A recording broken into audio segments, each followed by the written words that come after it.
ఒకే Telugu view పాయింట్కి తిరిగి స్వాగతం. నిన్న ఈ పళనిస్వామి, ఎడుపడి పళనిస్వామి, ఈపీఎస్ ఓ బాంబు పేల్చాడు. బాంబే పేల్చాడు. ఎందుకని అనాల్సి వస్తుందంటే ఆయన మాకు బీజేపీ తోటి ఎన్నికల ఒప్పందం ఉంది, అంతేగాని సంకీర్ణ ప్రభుత్వ ఒప్పందం లేదు. డిఎంకేని ఓడించటానికి బీజేపీతో ఓట్లు చీలకుండా కలిసి ఒప్పందం చేసుకున్నాం, కానీ ప్రభుత్వంలో వాళ్ళు భాగస్వామ్యులు కావటం లేదు. ప్రభుత్వం మేము ఒక్కరమే చేస్తాము. ఇంత అసలు ఇటు జస్ట్ అమిత్ షా వెళ్ళి ఎక్కువ రోజులు కూడా కాల. మరి అమిత్ షా ఏం చెప్పాడు? ఎన్డీఏ తరఫున ప్రభుత్వాన్ని ఏర్పాటు చేస్తాం స్పష్టంగా చెప్పాడు ఆ రోజు. ఎన్డీఏ కూటమి అధికారంలోకి వస్తుంది అని చెప్పాడు. కానీ ఆయన, మీరు అమిత్ షా చెప్పిన దాన్ని రాంగ్గా ఇంటర్ప్రిట్ చేస్తున్నారు. ఆయన ఎన్డీఏ ద్వారా ఎన్నికల్లో పోటీ చేస్తామని చెప్పాడు. చెప్తే అధికారంలో బీజేపీ భాగస్వామ్యం అవుతుందని చెప్పి అమిత్ షా చెప్పలేదని చెప్పి ఇప్పుడు ఇవాళ ఈపీఎస్ చెప్తున్నాడు. ఇది తమిళనాడులో పెద్ద సంచలన వార్త. అంటే ఏంటి? అసలు ఇప్పటికే గందరగోళంగా ఉంది బీజేపీ. అన్నామలైని రాష్ట్ర అధ్యక్షుడిగా తీసేసి నయనార్ నాగేంద్రని పెట్టారు. Nayanar Nagender soft spoken person. అసలు అన్నామలై అగ్రెసివ్గా బీజేపీని ఎలా అయితే గ్రౌండ్ లెవెల్కి తీసుకెళ్ళాడో, ఆయన స్థానంలో వచ్చిన వ్యక్తి నాకైతే కనీసం 15-20% కూడా ఆయన దీన్ని భర్తీ చేశాడని నాకు డౌట్ వస్తాం. సరే, ఆయనకి మంచి పేరు ఉండొచ్చేమో తెలియదు, కానీ మరి ఈ అతన్ని నేను మీటింగ్ వింటుంటే అతను మాట్లాడే ప్రెస్ మీట్ ఏంటంటే చాలా సాఫ్ట్ స్పోకెన్. ఈయన అడిగారు దీని మీద కూడా, నేను నాగేంద్రని అడిగారు, మరి మీ ప్రతిస్పందన ఏంటి, ఈపీఎస్ ఇలా మాట్లాడాడంటే అన్నామలై అయితే ఏం చెప్పుండేవాడు.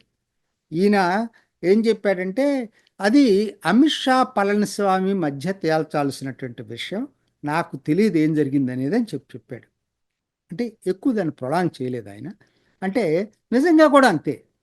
ఎందుకంటే ఇప్పుడు పళనిస్వామికి అమిత్ షా ఏమి హామీలు ఇచ్చాడు, ఆయన అసలు ఏం కోరికలు పెట్టాడు, ఈయన ఎంతవరకు కన్సీడ్ అయ్యాడు ఆయన కోరికలకు అనేది వాళ్ళిద్దరి మధ్య తప్పితే ఎవరికి తెలియదు.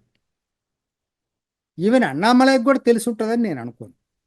సో వాళ్ళిద్దరి మధ్య ఏమి జరిగింది, నిజంగానే కొయిలేషన్ గవర్నమెంట్లో చేరటానికి లేదనే షరతు ఏమన్నా ఈపీఎస్ పెట్టాడా, పెడితే అమిత్ షా ఒప్పుకున్నాడా?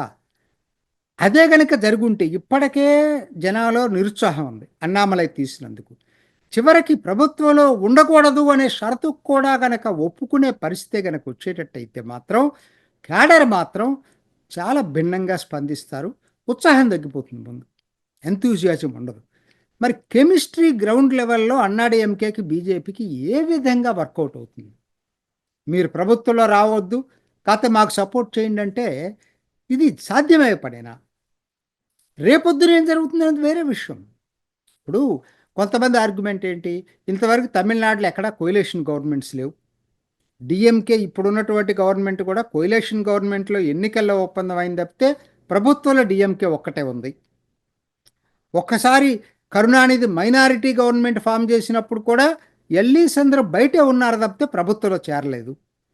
సో అన్నాడీఎంకే కూడా ఇంతవరకు ఎప్పుడు కొయిలేషన్ గవర్నమెంట్ ఫామ్ చేయలేదు. సో ఇప్పుడు ఎందుకు చేస్తారు నేను? అప్పుడు ఉంటే ఇవాళ ఎందుకు ఉండాలి నాకు అర్థం కావట్లేదు. ఇవాళ అన్నాడీఎంకేకి వచ్చింది 21% ఓట్లు. ఆ రోజు ఎప్పుడు కూడా 35% తగ్గలేదు కదా అన్నాడీఎంకేకి.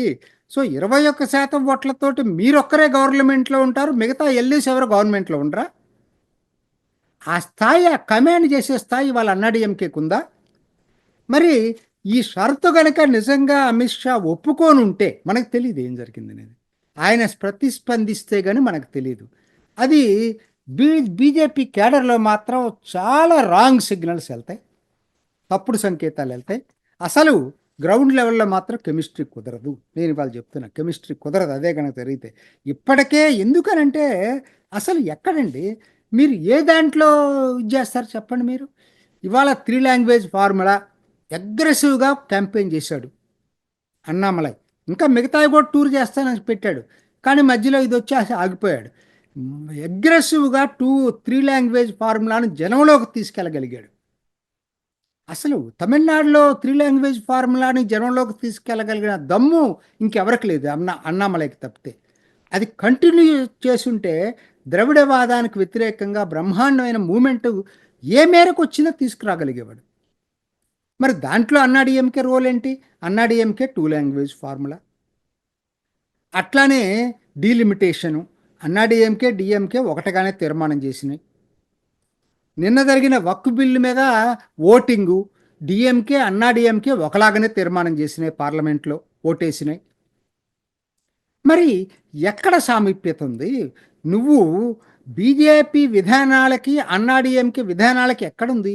కామన్ మినిమం ప్రోగ్రామ్ వేటి మీద పెడతారు? ఇంత ప్రధానమైనటువంటి సమస్యల్లో ఎవరికి ఒకరికొకరికి పొంతలు లేకపోయేటట్టయితే ఎలా ఇది కెమిస్ట్రీ కుదురుతుంది బీజేపీకి అన్నాడీఎంకేకి? నాకైతే అర్థం కావట్లేదు. ఎందుకనో ఈ మైత్రి బంధం అనేది అసలు చిరకాలం కొనసాగుతుందా?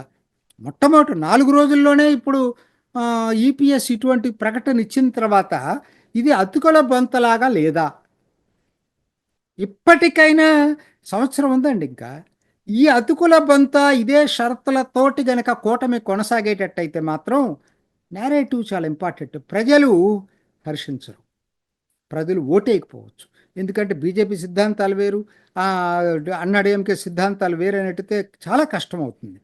అందుకని ఇది వన్ సైడెడ్గా ఉండకూడదు. ఈ మైత్రి బంధం ఈక్వల్ పార్ట్నర్స్గా ఉండాలి తప్పితే బీజేపీని పక్కన పడేసేసి అన్నాడీఎంకే గనక అదవరికిటి పద్ధతుల్లో కమాండ్ చేద్దామని అనుకుంటే ఫస్ట్ అసలు వాళ్ళకి ఆ ఓటింగ్ పర్సంటేజ్ లేదు. ఎప్పుడు కమాండ్ చేయగలవు? నీకు ఆ ఫాలోయింగ్ ఉన్నప్పుడు. యూపీఎస్సీ వాళ్ళంత పాపులర్ లీడర్ కాదు. రెండోది 21% తోటి మిగతా పార్ట్నర్స్ అందరినీ కమాండ్ చేయాలని కోరుకుంటే మాత్రం కూటమి కొనసాగటం కన్నా విడిగా దానికి అన్నామలై లాంటి వాళ్ళ ఎలక్షన్ క్యాంపెయిన్ తోటి ఏం జరుగుతుందో 24 ఎన్నికల్లాగా ఈసారి సీమెన్ని కలుపుకున్నారనుకో అద్భుతంగా ఉంటుంది. సీమెన్ అన్నామలై కలిపి కనుక క్యాంపెయిన్కి వెళ్ళేటట్టయితే మీకు మంచి ఎనర్జీ జనరేట్ అవుతుంది, మంచి ఉత్సాహం జనరేట్ అవుతుంది. ఏమో అంటే నేను ఇవాళ ఇంకా వాళ్ళు ఒకసారి ఒప్పందం చేసుకున్న తర్వాత ఇవన్నీ దింపుడు కళ్ళం ఆశలు తప్పితే జరుగుతాయని నేను అనుకోను.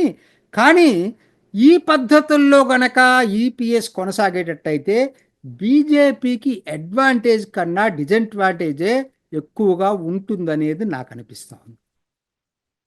చూద్దాం ఇంకా ముందు ముందు ఇంకెన్ని వస్తాయో వార్తలు చూడాలి. మరి ఇది ఈనాటి ఓకే తెలుగు వ్యూ పాయింట్. మరొక ఎపిసోడ్లో మళ్ళీ కలుసుకుందాం. నమస్తే. చూసారు కదండి. మరి ఈ వీడియో కనుక మీకు నచ్చినట్లయితే ఒక లైక్ కొట్టేసి మీ అభిప్రాయాన్ని కూడా కామెంట్ బాక్స్లో తెలియజేస్తూ ఇలాంటి ఇంట్రెస్టింగ్ అప్డేట్స్ కోసం మా ఛానల్ని సబ్స్క్రైబ్ చేసుకోండి.